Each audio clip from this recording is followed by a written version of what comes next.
이 같은 판결들에 대해서 납득할 수 없다라는 여론이 반영됐다는 점 저희도 정부도 인지하고 있습니다.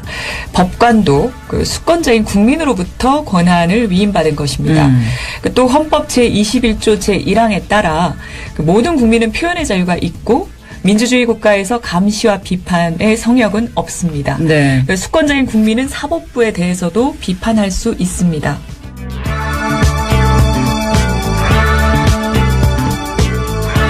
이재용 삼성전자 부회장에게 집행유예 판결을 내린 정영식 부장판사를 파면 또는 특별감사해달라는 국민청원에 대해서 청와대 정혜성 뉴미디어 비서관이 청와대는 그럴 권한이 없다고 대답하면서 덧붙인 말입니다.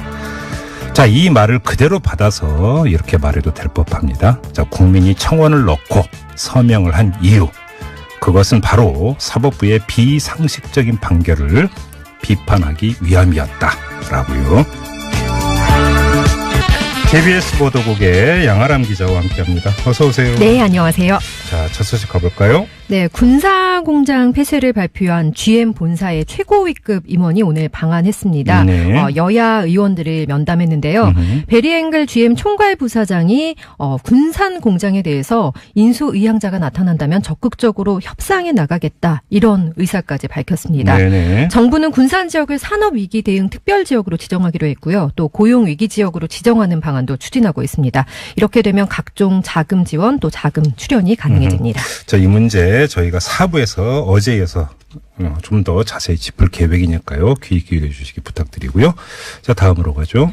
네, 이명박 전 대통령의 차명 재산을 관리해온 것으로 알려진 재산관리자가 또 구속됐습니다. 네. 법원이 오늘 새벽에 다스의 협력업체 금강 이영배 대표에 대해서 이제 구속영장을 발부했는데요. 네네. 이영배 대표는 하도급 업체와 이제 거래한 대금을 부풀리고 또 이명박 전 대통령의 처남댁이죠, 권영미 씨에게 급여를 지불한 것처럼 꾸며서 비자금을 조성한 혐의를 받고 있습니다. 네네. 이영배 대표에게 적용된 혐의 중에는 배임도 있습니다. 이 전 대통령의 아들인 시영 씨가 대주주로 있는 회사죠.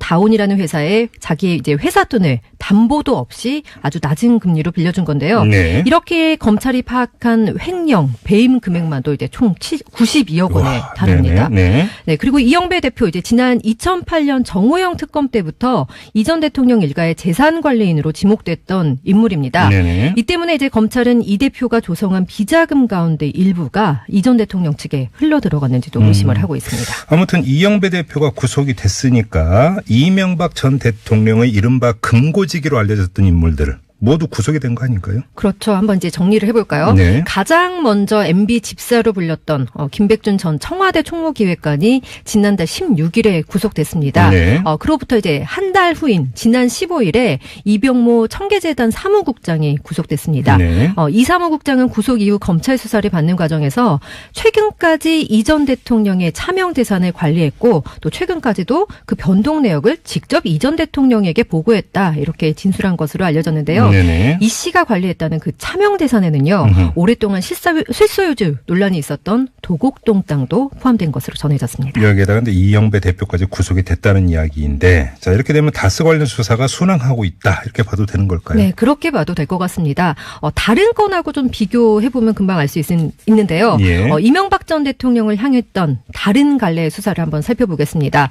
군사이버사령부 댓글 공작 사건과 국정원 특활비 유용 사건의 경우는 네. 그 관련자들에 대한 구속이 이제 법원에서 제동을 걸었습니다. 네. 사이버사령부 건 같은 경우는 김관진 전 국방장관과 임관빈 전 국방부 정책실장 구속이 됐다가 풀려났죠. 이제 구속적부 심사를 거쳐서요. 그랬죠. 네, 그리고 네. 이제 김태효 전 청와대 전략기획관은 영장실질 심사를 받았지만 이제 구속을 면했고요. 네. 국정원 특활비 건 같은 경우는 장성명 전 청와대 공직기강 비서관과 그리고 장다사로 전 정무비서관이 영장실질 심사를 받았지만 역시 구속을 면했습니다. 네네. 이 때문에 이제 검찰 수사에도 제동이 걸렸고요.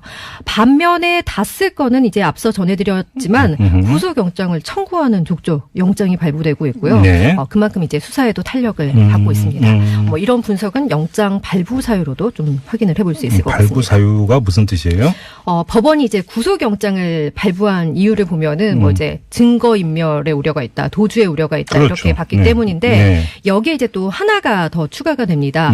범죄에 대한 소명이 충분히 이루어졌다 이렇게 이제 법원이 판단을 한 건데 네네. 오민석 영장전담 판사는 김백준 전 기획관에 대한 구속영장을 발부하면서 죄를 범했다고 의심할 만한 상당한 이유가 있다 이렇게 네. 판단을 했고요. 예. 이영배 대표에 대해서도 범죄 혐의가 소명됐다. 도주 증거인멸 우려가 있다. 이런 점을 들었습니다. 네네. 이게 뜻하는 바가 뭘까요? 이제 검찰이 다스와 관련해서 상당한 증거를 확보했다는 것을 네. 법원도 인정했다. 이런 얘기로 좀 볼 수가 있을 것 같습니다. 그러고 보니까 그러면 대비되는 사례가 김관진, 임관빈 이 두 사람 같은데 네. 구속 적부 심사 끝에 풀어주면서 그때 법원이 뭐라고 했냐면 범죄 성립에 다툼의 여지가 있다. 네, 그랬었죠. 이걸 이제 그 석방의 사유로 들지 않았습니까? 네. 물론 뭐 이런 법원의 판단이 옳았는지는 나중에 밝혀질 일이지만 아무튼 단순 비교를 하면 최소한 다스 수사에 대해서는 법원도 달리 판단할 여지가 없을 정도로 네. 검찰이 확실한 증거를 잡고 혐의를 입증하고 있다. 이렇게 보면 된다는 얘기가 되겠죠. 네. 동계올림픽 이제 얼마 안 남았는데 네, 그 시기가 다가오고 있는 것 같습니다. 3월 초 소환설 말씀하시는 건가요? 네. 좀 지켜보도록 하고요. 알겠습니다. 자, 다음 뉴스로 가죠. 네, 아파트 재건축 안전진단이 까다로워진다는 소식입니다. 네. 기준이 대폭 강화되기 때문인데요. 네. 지금과는 다르게 이제 앞으로는 건물이 낡아서 구조적으로 안전 문제가 심각할 때만 재건축이 허용됩니다. 현재 안전진단 평가 항목별 가중치를 보면요. 구조 안전성이 20%를 차지하고요. 네. 주거 환경이 40%, 네. 또 시설 노후도를 30%로 봅니다. 또 비용 분석을 10% 정도 이렇게 보고 있는데 예. 구조 안전성이 기존의 20%에서 이제 50%로 높아집니다. 기준을 강화하고요. 주거 환경은 대신 40%에서 15%로 네. 또 시설 노후도도 30%에서 25%로 이렇게 낮아지게 됩니다. 뭐 간단히 얘기하면 튼튼하면 허가 안 내준다 이런 거잖아요. 그렇죠. 그래서 뭐 지금 여기에 해당되는 뭐 목동 아파트는 뭐 또 제동에 걸렸다 뭐 이런 얘기들도 지금 나오고 있는데요. 예. 아파트 또 재건축 대신 리모델링으로 이렇게 선회해가지고 뭐 이렇게 추진하는 아파트도 늘지 않을까 이런 전망도 나오고 있는 상황입니다. 자, 이게 이제 부동산 시장에 어떤 영향을 미칠지 이걸 함께 봐야 되는 거겠죠. 그렇게 되면. 네, 알겠습니다. 강남 이 재건축발 이 부동산 상승 뭐 이런 얘기를 많이 하고 있으니까 이것도 연결이 되어 있는 것 같고요. 그리고 또 지방선거 전에 이런 그 대책이 나왔다는 것에 또 주목하는 분들도 계시더라고요. 아, 그렇군요. 네. 네, 자 다음 소식은요. 네, 강원랜드 채용비리 수사에 외압이 있었다는 의혹을 수사하는 검찰이 오늘 강원랜드 채용 청탁자 등 10명의 집과 사무실 등을 압수수색했습니다. 네네. 압수수색 대상자 중에 자유한국당 염동열 의원 보좌관과 비서관 등 또 채용비리에 연루된 국회의원의 전현직 보좌관들이 포함이 됐습니다. 네. 앞서서 안미연 의정부지검 검사가 강원랜드 채용비리 수사를 조기에 종결하라는 지시를 받았다 이렇게 윗선에서 그렇게 말을 했었고요. 그렇죠. 네, 권성동, 염동열, 자유한국당 의원 등의 이름이 기재된 증거 목록을 삭제해달라는 외압을 받았다. 네. 이렇게 또 폭로하기도 했었습니다. 알겠습니다. 자, 이어가죠. 네, 최문승 강원도지사가 2021년 동계아시안게임을 남북이 공동 개최하는 게 어떨까 이런 제안을 했었는데요. 그랬죠. 이에 대해서 이제 반응이 나왔습니다. 네. 장웅 북한 국제올림픽위원회 위원이 긍정적인 그런 반응을 나타냈는데요. 네. 충분히 가능한 일이라면서 아시안게임은 개최를 희망하는 그런 나라가 적기 때문에 네. 올림픽보다 더 쉽다 이렇게 말을 했습니다. 또 최 지사가 사실 이제 북한의 마식령 스키장도 잘 돼 있다. 여기를 뭐 이용해 볼 수도 있다. 네. 비용을 절감할 수 있다. 이렇게도 말했는데 네. 장 의원 역시 마식령 스키장 이용할 수 있다. 이렇게 덧붙였습니다. 네. 그리고 이번 평창 올림픽에 대해서도 평가를 했는데 네. 만점짜리 올림픽이라면서 아주 잘 된 것 같고 같은 민족끼리 화합해서 아주 훌륭했다. 이렇게 평가를 내렸습니다. 아무튼 2021년에 가서는 이 뭐 한반도 위기, 네. 안보 불안 이런 거 다 걷어내고 마음 편하게 좀 치렀으면 좋겠어요. 아우 좋죠.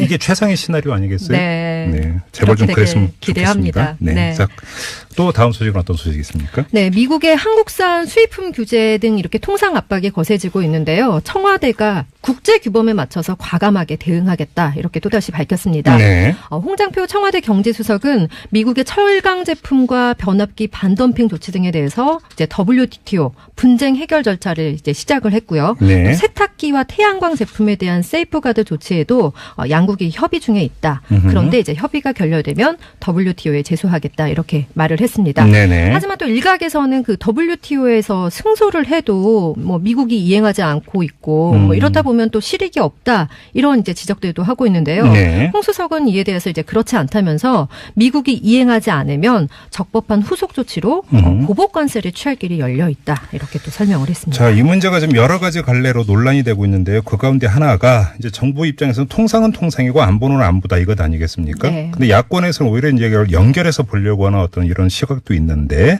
이게 또 이제 어떤 정치 공방거리가 되고 있어요. 그래서 저희가 잠시 후 3부에서 이 문제에 대한 여야 의원 릴레이 인터뷰를 준비하고 있습니다. 잠시만 기다려 주시고요. 자, 다음 소식은요.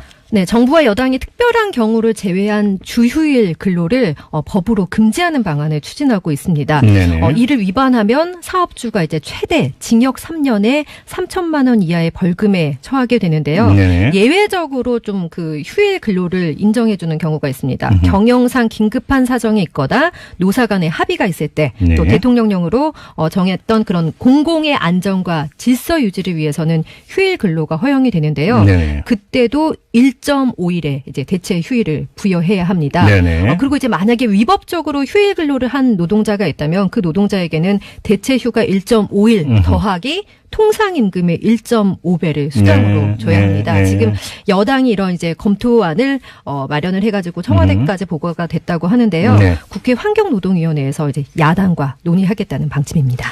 알겠습니다. 자, 다음 소식으로 가죠. 네, 2014년에 박현정 전 서울시립교향악단 대표의 성추행 의혹이 이제 제기됐었는데, 예, 그랬었죠. 네, 그 사건과 관련해서 이제 서울시향 직원이 박 전 대표에게 5천만 원의 손해배상을 해야 한다 이런 판결이 나왔습니다. 예. 경찰 조사에서 박 전 대표를 물러나게 하려고 시향 직원들이 허위 사실을 말했다 이런 결론이 났기 때문인데요. 네네.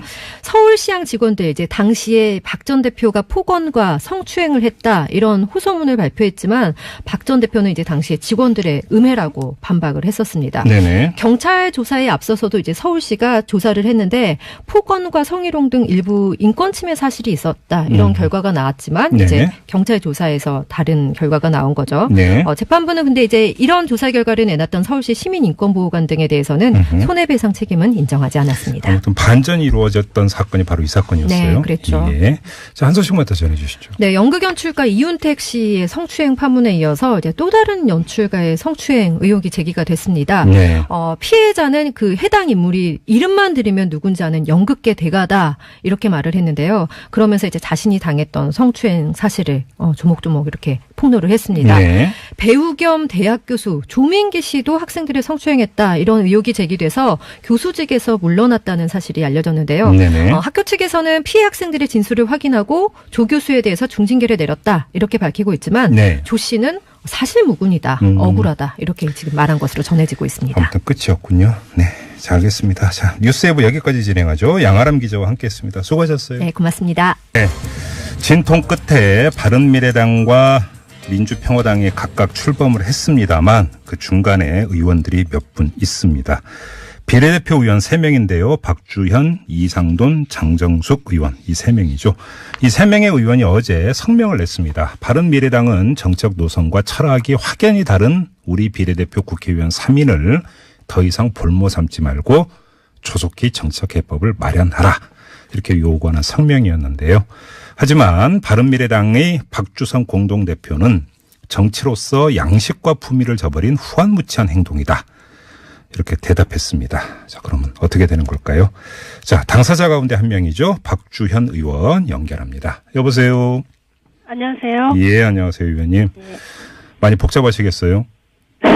예, 그렇습니다. 네, 근데 본격적으로 그 점 질문 드리기 전에 예. 오늘 뭐 상당한 파문을 일으켰던 거, 그 박지원 의원의 그 발언이 있었잖아요. 이른바 주적 발언.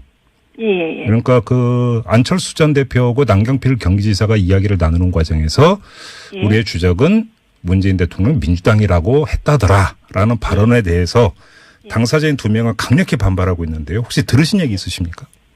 뭐 저는 오늘 아침에 이제 그 민주평화당 의원총회에서 네네네. 제가 거기 참석을 했고요. 네. 그래서 박지원 대표님이 이제 이야기하시는 것을 이제 들은 것 뿐인데, 네. 제가 이제 기사를 쭉 훑어봐도 어쨌든 두 분이 두 차례인지를 만난 건 사실이고, 예. 예, 그리고 주적이라는 표현에 대해서 좀 발끈하시는 거 보니까, 주적이라는 표현은 아니지만 어쨌든 우리가 상대로 해서 네. 지금 정치를 할 사람이 누구냐 하는 그런 거에 대한 확인을 한 게 아닌가 하는 그런 생각을 합니다. 지금 의원님 말씀의 뉘앙스는 아니 땐 굴뚝에 연기 나겠느냐 이런 그 맞습니다. 뉘앙스인 것 같습니다. 예. 그래요. 그럼 혹시 그 구체적으로 관련된 이야기를 직접 들으신 건 없고요? 없습니다. 예. 그러면 이런 이야기가 진짜로 있었는가 없었는가를 떠나서 그러면 바른미래당, 그러니까 이 얘기에는 이런 논란이 깔려 있는 거잖아요. 바른미래당이 앞으로 자유한국당과 어떻게 되느냐의 문제. 이게 맞습니다. 깔려 있는 것 같은데 이 점을 어떻게 전망을 하세요? 저는 지금 어쨌든 바른정당 쪽에서 오신 분들은 네. 계속 보수로서의 정체성을 분명히 하면서 보수를 대체하겠다라고 얘기를 하고 있고요. 예. 보수를 대체한다는 것은 무엇입니까? 그렇잖아요. 그 자유한국당을 이제 넘어서겠다라는 것인데 네. 또 일각에서는 또 자유한국당 적어도 자유한국당과 같은 정체성을 갖고 있는 범위 내에 있다라는 것을 얘기하는 것이라고 봅니다. 그리고 지금 당장은 절대 없다 하는데 네. 사실 지난 8월 27일 전당대회 때 한철수 대표가 바른정당과 합당은 물론 연대도 없다 이렇게 아주 노골적으로 몇 번이나 말씀하셨는데 그러고 나서 얼마 안 돼서 바로 그 합당을 추진했기 때문에 예. 저는 이제 말의 신뢰성이 많이 떨어져 있기 때문에 지금까지 행보나 또 거기에 이제 바른미래당에 계신 분들의 성향을 봐서 그 보수의 길로 계속 갈 것이 거의 확실하다 이렇게 봅니다. 알겠습니다. 그 문제는 그 정도로 가름하고요. 지금 간단히 정리하면 의원님의 지금 그 상황이 몸 따로 마음 따로 한마디로 정리하면 이런 거잖아요. 맞습니다. 예. 뭐가 제일 힘드세요? 아니요, 저는 바른미래당 의원으로 소개되는 게 제일 힘들고요. 사실은 민주평화당을 만들 때 가장 적극적으로 활동을 했었고, 지금도, 민주평화당과 그 개혁 과반수를 만들어서, 실질적인 개혁 경쟁을 이루고, 그래서 촛불 민심을 받들고 또 호남에서도 호남 유권자들이 그렇게 바라는 어떤 경쟁 체제를 만들어낸다라는 그런 정말 그 적극적인 사명감을 가지고 하고 있기 때문에요. 예, 바른미래당의 지금 두 공동 대표께서 정말 박주선 대표는 불과 한 달 전에 합당 시에는 비례대표의 선택권을 인정해줘야 된다라는 법안에 직접 사인을 하신 분이고요.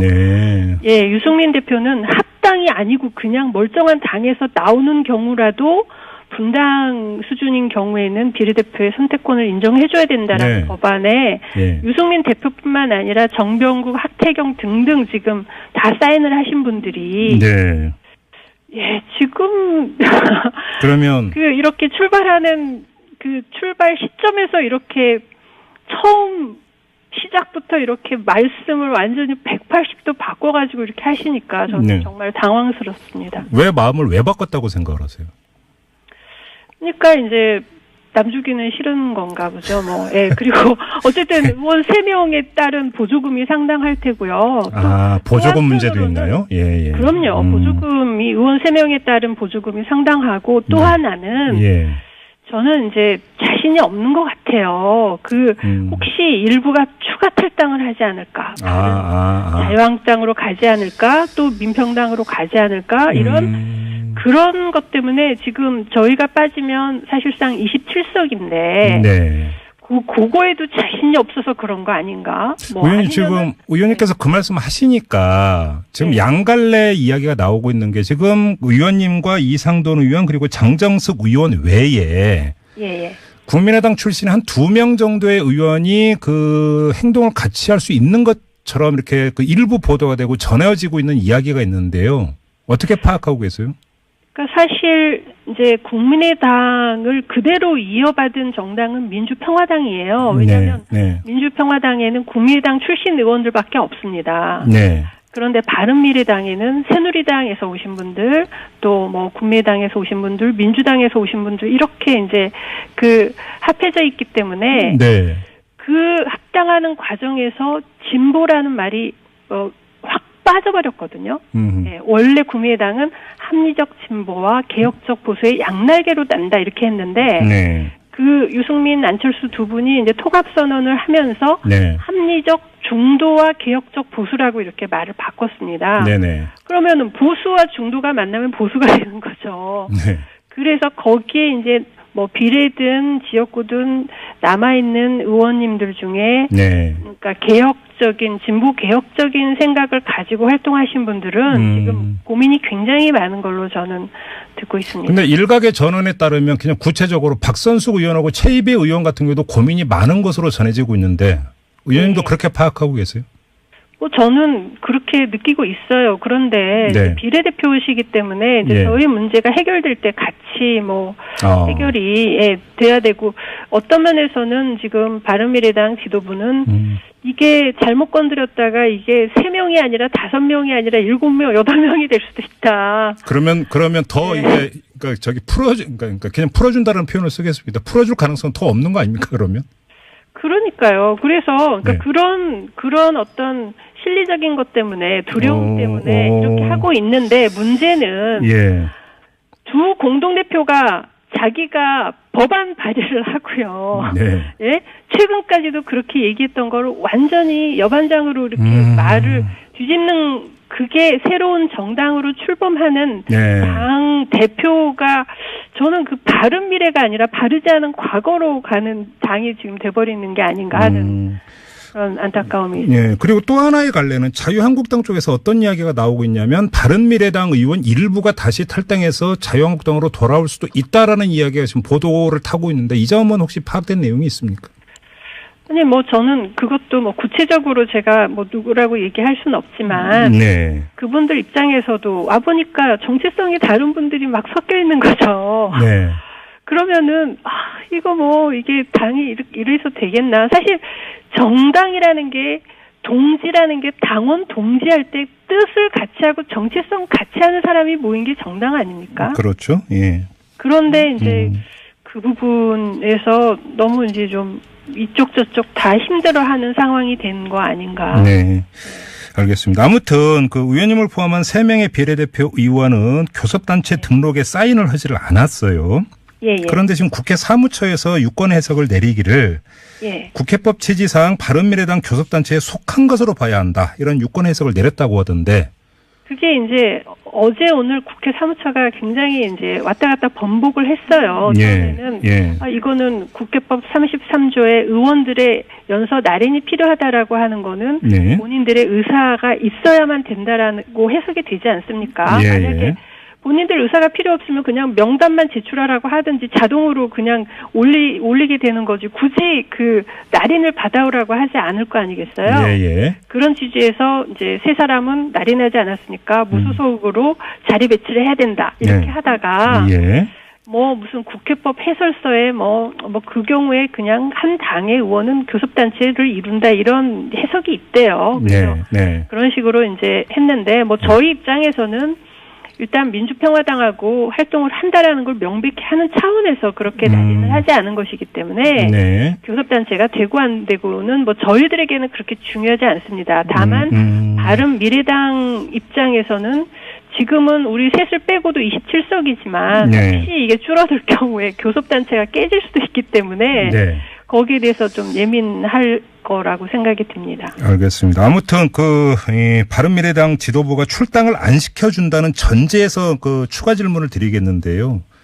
그러니까 그 선례가 사실은 자유한국당의 김현아 의원인데, 이 자유한국당에서는 당원권 정지 징계를 내렸다고 이제 얼마 전에 그걸 풀었습니다만, 바른미래당에서도 사실 그렇게 할 가능성도 있어 보이는데.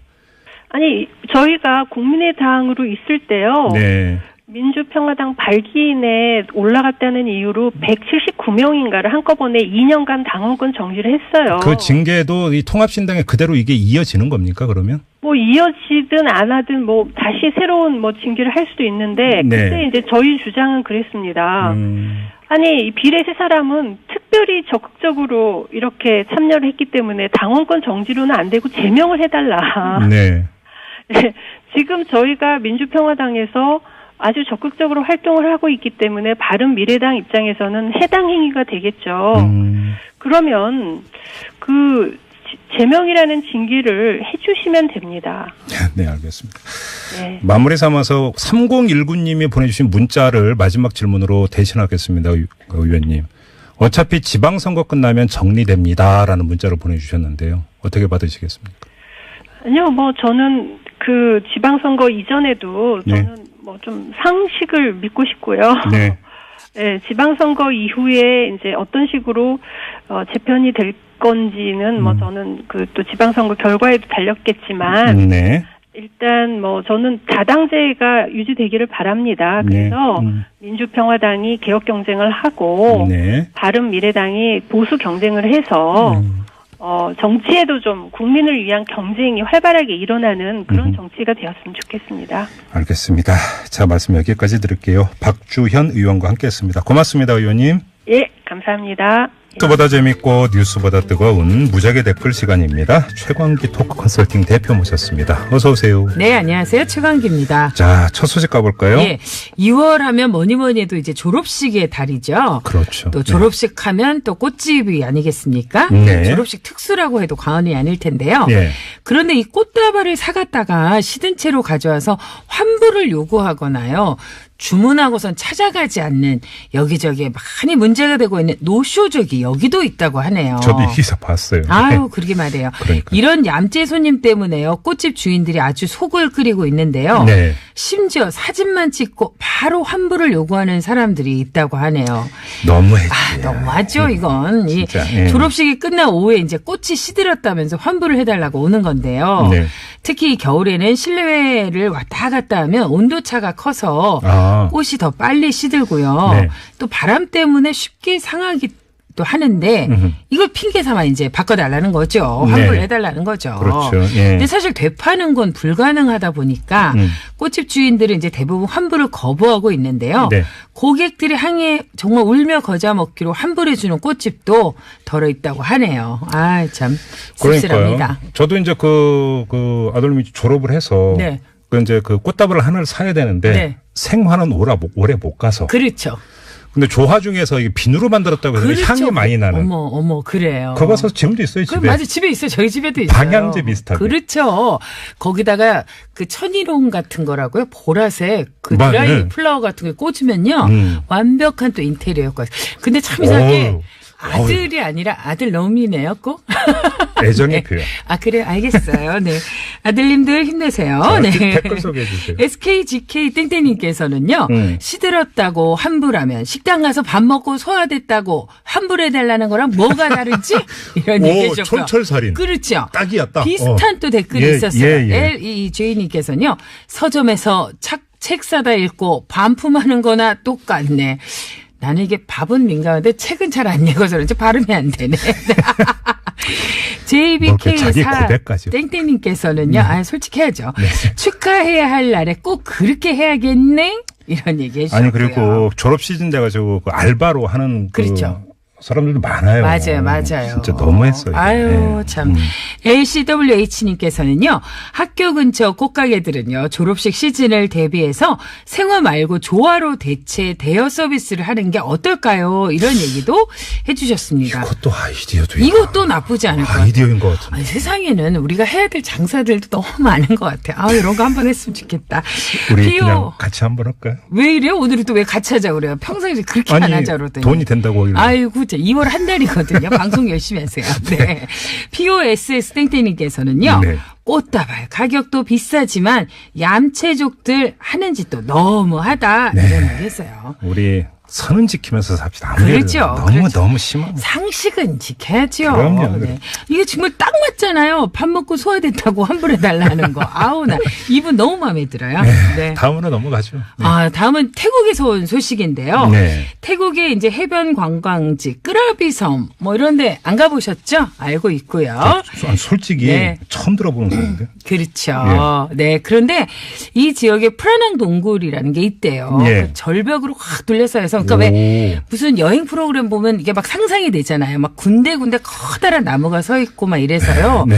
물놀이를 하다가 그늘에서 쉴 수 있고 막 이렇게 설명하면 막 저는 상상이 되는데 김종배 씨는 알았어. 못 가봤어. 그래. 못 가봤어. 그래. 가세요 이번엔 네. 좀. 네. 정말 아시아에서 가장 아름다운 해변 중에 하나라고 하는데요. 예, 그런데요. 그런데 이 해변의 암벽이 전 세계 관광객들의 낙서로 몸살을 앓고 있다고 합니다. 아이고, 별짓 다 해. 그러니까요. 아유, 네. 현지 언론에 따르면요. 끄라비 지역 주민들은요. 해변 암벽이 관광객들의 낙서로 뒤덮였다면서요. 네. 당국의 대응과 단속을 촉구하고 관광객들에게 자제를 요청했다고 하는데요. 동굴과 해안 절벽을 더럽힌 낙서에서는요. 전 세계의 다양한 문자가 발견됐는데요.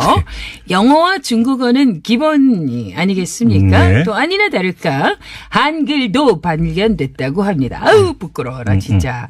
앞서 2016년 태국 그 시밀란 군도 인근 바닷속 대형 뇌산호에서는요. 네. 날카로운 물체로 표면을 긁어서 새긴 아주 선명한 박영숙이란 글자가 발견돼서 비난 여론이 들끓은 적이 있습니다. 제가 얘기하려고 바로 이 꼴불견이 낙서는데 자기 이름 써놓는 인간들. 네. 그럼 가서 뭐 김종배 이렇게 써. 그거보다 더 심한 꼴불견이 뭔지 알아요? 뭐예요 또? 종배, 하트, 광기 이런 식으로 왜 날로 진짜 너무 진짜 비유가 별로 적절하지는 않았던 것 같겠는데 그래요. 아무튼 이런 꼴불견. 그래요. 뭐야, 왜 그게. 그런 데 가서 하냐고. 그러니까. 아유 오늘 우리 참 죽이 척척 많네. 원래 이런 컨셉 그러니까 아닌데. 오늘 분위기 이상하네. 이상하네 진짜. 이 나땡땡님께서는요. 네. 박영숙 씨 당신은 누가 낙서했는지 알고 있지? 이런 얘기해 주셨고요. 네. 가땡땡님께서는요. 진짜 왜 저러는 거지? 대체 왜 저러는 거야? 이런 얘기를 해주셨습니다. 저희도 네. 잘 모르겠습니다. 이상한 건 이해가 안 된다는 뜻이에요. 네. 길땡님께서는요. 어딜 가도 하지 말라고 하면 꼭 하는 사람들이 있죠. 그렇죠. 있습니다. 네. PB땡땡님께서는요. 자기 권리만 주장하는 이기주의자들이 여행 가서 하는 행동들 네. 많죠. 이 땡땡님께서는요. 낙서는 원시 시대부터 존재해온 것. 하지만 나는 원시인이 아니기에 하지 않았다. 네. 잘하셨습니다. 네. 모 땡땡님께서는요. 하지만 이게 수백 년, 수천 년 지나서 벽화처럼 유물이 되는 건 아닐까요? 아닙니다. 아우, 제가 볼 땐 진짜. 낙서의 순기능을 제가 경험한 건 그 5공화국 시절에 네. 화장실 낙서는 시국을 통탄하고 잘못된 정치인들을 맹렬히 비판하는 진정성이 담긴 낙서가 있었어요. 정말 김정배 씨는 진정한 시사통이에요. 모든 게 다 시사로 가 그냥. 네. 아우 정말 끝내겠습니다. 모든 게 다큐화되고 진짜. 최강기 대표.